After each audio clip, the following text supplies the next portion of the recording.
రాజా దశరథుడు మాటలు కళలో చాలా విద్వత్ కలిగిన శ్రేష్ఠుడు.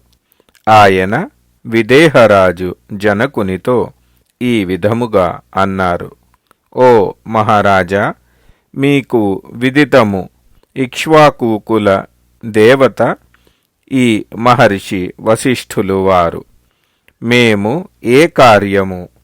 మేము ఏ కార్యము చేసినా భగవాన్ వశిష్ఠముని కర్తవ్యం ఉపదేశము మాకు ఇస్తారు. ఆయన ఆజ్ఞ మేము పాలన చేస్తాము.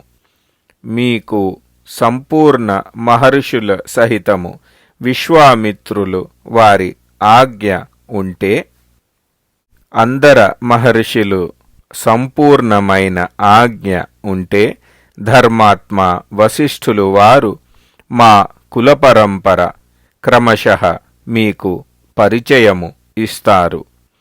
ఇలా చెప్పిన తరువాత రాజా దశరథుడు అక్కడ మౌనంగా నుంచున్నారు. తదనంతరము వాక్యవేత్త భగవాన్ వశిష్ఠముని పురోహితులు సహితము విదేహరాజుతో ఈ విధముగా అన్నారు. భగవాన్ బ్రహ్మ ఉత్పత్తికి కారణం అవ్యక్తుడు, ఆయన స్వయంభూ. భగవాన్ బ్రహ్మ నిత్యుడు, శాశ్వతుడు, అవినాశి. ఆయన నుండి మరీచి ఉత్పత్తి అయినారు. మరీచి పుత్రుడు కశ్యపుడు.